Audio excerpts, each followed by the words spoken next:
Hello students, now we are going to see about Aurangzeb. Okay, this is our last part of the same lesson. Okay, Aurangzeb won the war of succession among the other sons of Shah Jahan and became the emperor by detaining his father in 1658. Aurangzeb ये किनके बेटे थे? शाहजहां के. Okay, from Mughal empire. तो शाहजहां के दूसरे बेटों के साथ जो बड़ा बेटा था उनका नाम था दारा सुखो. He was the elder son but he was very much religious tolerance. इस वजह से जो औरंगजेब थे इन्होंने अपनी सत्ता बना ली थी अपने डैडी के बाद में. उन्होंने अपना एम्पायर बहुत ही बढ़ाया. ओके, इस वजह से ही was a elder younger son of Shahjahan. After becoming the empire by detaining his father in 1658 CE, Dara Sukho, the elder son of Shah Jahan, was famous for religious tolerance. He translated more than 50 Upanishad. More than 50 Upanishad को उन्होंने translate किया था Persian language. When Aurangzeb became the emperor at that time, the Mughal Empire extended from Kashmir in the north up to the Ahmednagar in south and from Kabul in the west up to the Bengal in the east. To this, Aurangzeb added Assam in the east and the regions of Adil Shahi and Bijapur in the south and Qutub Shahi of Golconda after he ended these kingdoms. Okay, मतलब औरंगजेब इन्होंने अपना जो kingdom था वो कहाँ से कहाँ तक बढ़ाया था. How he was extended his kingdom. Kashmir से लेकर तो साउथ में अहमदनगर तलक और काबुल जो वेस्ट साइड में Bengal in the east and to the all this was under his kingdom. उसके बाद में उन्होंने आसाम जो कि ईस्ट साइड में है, he also added that region also, and the Adil Shahi of Bijapur and the south in the south and Qutub Shahi of Golconda after he ended his kingdom. Okay, ये हमने देखा अभी औरंगजेब इनके बारे में. अब कॉन्फ्लिक्ट विद द अहोम्स हम लोग देखेंगे. Okay, conflict with the Ahom. In the 13th century CE, the people of the Shahan community settled down in the valley of river Brahmaputra. They established their kingdom there. They were locally known as Ahom people. Ahom people किसे बोला जाता है? जो लोग 13th century में शाहान community settle down हुए थे Brahmaputra valley में. They established their kingdom over there and they were locally known as Ahom people. Okay, समझ में आया आपको? While Aurangzeb ruled, the Ahom had the prolonged struggle with Mughals. The Mughals attacked the Ahom's region and the Ahoms united under the leadership of Ahoms की जो लड़ाई थी वो उन्होंने किसके लीडरशिप के अंडर की थी? Under the leadership of Gadadhar Sinha. Okay, इन्होंने बहुत ही टफ फाइट दी थी मुगल्स को. Commander Lachit Borphukan gave an intense battle against the Mughals. The ohm use the gorilla techniques in the conflicts against the Mughals. It became impossible for the Mughals to create a strong base in Assam. Mughals ने gorilla technique use करके बहुत ही conflicts जो उनके साथ में लड़े वो बहुत ही ज्यादा इंटेंस बैटल हुआ मुगल्स के साथ में. ओके, और इसी वजह से ये इम्पॉसिबल हो गया मुगल्स के लिए कि वो अपना एक जम बना सके आसाम में. Okay, now we will see the conflicts with the Sikh. The ninth guru of the Sikh, that he was Guru Tej Bahadur. Okay, Teja Bahadur. protested strongly against Aurangzeb's policy of religious intolerance. इन्होंने खुद के religions को protest करते हुए औरंगजेब के खिलाफ बहुत ही, उनकी जो रिलीजियस पॉलिसीज थी औरंगजेब की, उसके खिलाफ वो बहुत प्रोटेस्ट करते थे। कौन? गुरु तेज बहादुर। ओके, औरंगजेब इम्प्रिजन्ड हिम, इस वजह से औरंगजेब ने उन्हें इम्प्रिजन कर दिया and beheaded him in 1675 CE. After him, Guru Gobind Singh became the Guru of Sikh. उनके बाद में गुरु गोविंद सिंह ये उनके गुरु बने सिख के। Guru Gobind Singh organized his followers and encouraged their martial spirit. He organized the Sikh youth into a fighting force called the Khalsa दल। गुरु गोविंद सिंह इन्होंने बहुत सारे मार्शियल स्पिरिट यूज करते हुए बहुत सारे यूथ लोगों को एक फोर्स बनाए उन्होंने, फाइटिंग फोर्स, और उसको नाम क्या दिया गया? Khalsa Dal. Their headquarters were at अनादपुर।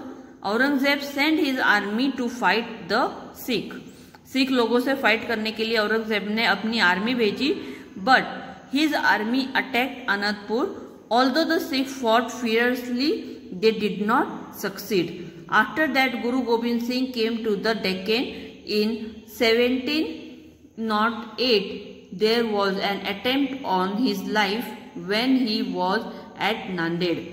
Soon after the Guru crumbled he to his wounds. मतलब खालसा दल ये जो एक फोर्स बनाई गई थी, किसने बनाई थी? गुरु गोविंद सिंह ने।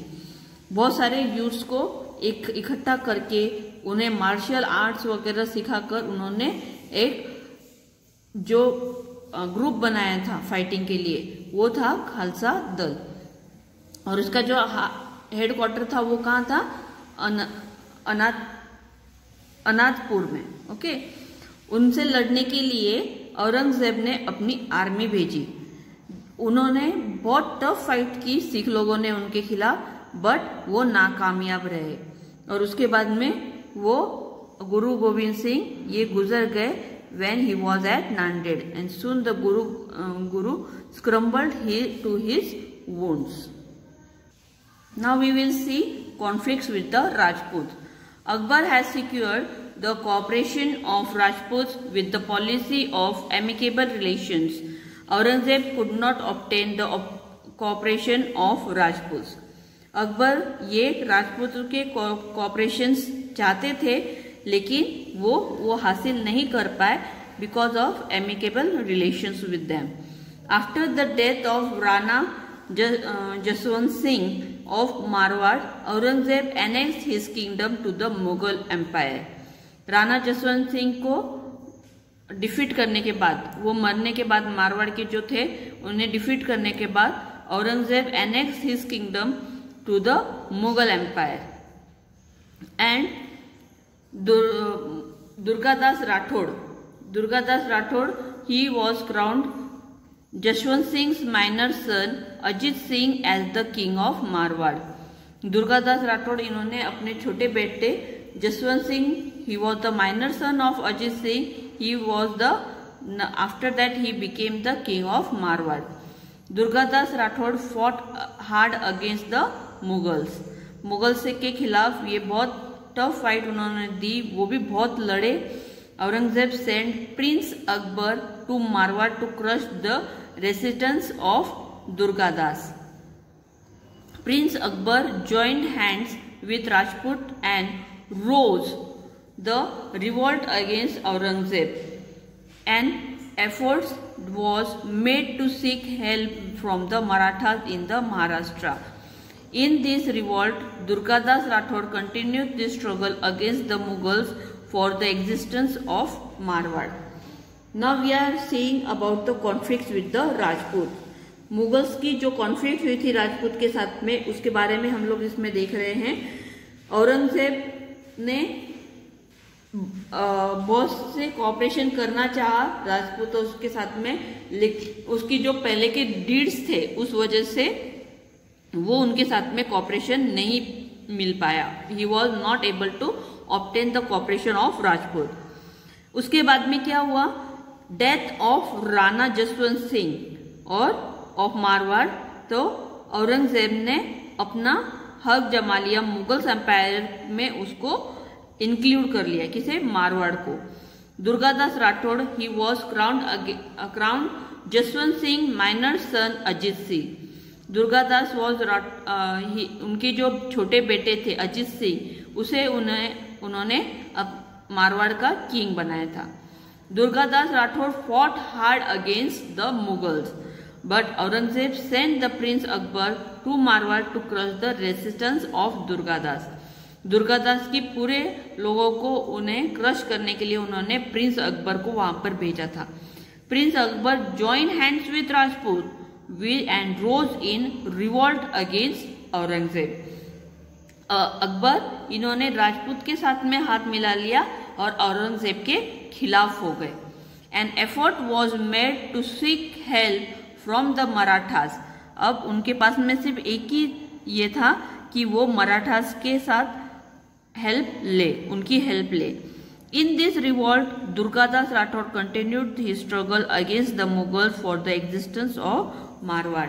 इसलिए मारवाड़ को बचाने में दुर्गादास राठौड़ इनका स्ट्रगल ये बहुत ही काबिले तारीफ था. Okay, now we will see the conflicts with the Marathas. अब हम लोग कॉन्फ्लिक्ट्स विद द मराठास देखेंगे. In Maharashtra Swaraj was establish under the leadership of Shivaji Maharaj. जैसे कि आप जानते हैं कि महाराष्ट्र में स्वराज की स्थापना हो रही थी किसके लीडरशिप के अंडर, शिवाजी महाराज के. In his effort to establish Swaraj, Shivaji Maharaj has to fight the Mughals too along with their other enemies. Shivaji Maharaj के बहुत सारे एनिमीज थे, उनमें ही एक और ये मुगल्स भी एक एनिमीज थे उनके. Aurangzeb came down to the Deccan after the death of Chhatrapati Shivaji Maharaj with the intention of conquer the whole of the South India. Shivaji Maharaj की डेथ के बाद में औरंगजेब ने पूरी तरह से तैयारी बना ली थी डेक्कन में पूरे साउथ इंडिया तक अपनी जागीर को स्थापित करने के लिए, कॉन्कर करने के लिए. But the Maratha offered stiff resistance to the Aurangzeb and defended their independence. We shall study this struggle later on. मतलब आज हमने जो देखा इस लेसन में, बहुत सारे जो किंगडम्स, बहुत सारे जो राजा थे, बहुत सारे पावर्स थे जो कि शिवाजी महाराज के पहले जिन्होंने इंडिया के ऊपर राज किया था. शुरुआत कहाँ से हुई थी, मुगल्स ने किसके साथ में कॉन्फ्लिक्ट हुए, वो हमने इसमें देखा. और अंत में हमने ये भी देखा कि मराठास के साथ में जब उनकी कॉन्फ्लिक्ट हुई तो उसके बाद औरंगजेब ने उस चीज पर कैसे फतेह हासिल की. और शिवाजी महाराज गुजरने के बाद में भी मराठास ने उनको अपना इंडिपेंडेंस अलग ही रखा, उनके अंडर वो आए नहीं, झुके नहीं. इसके आगे जो स्ट्रगल था मराठास का वो हम लोग अब देखेंगे हमारे नेक्स्ट लेसन में. Okay, so I will provide you the PDF of this lesson question answers in our tomorrow or day after tomorrow. Okay.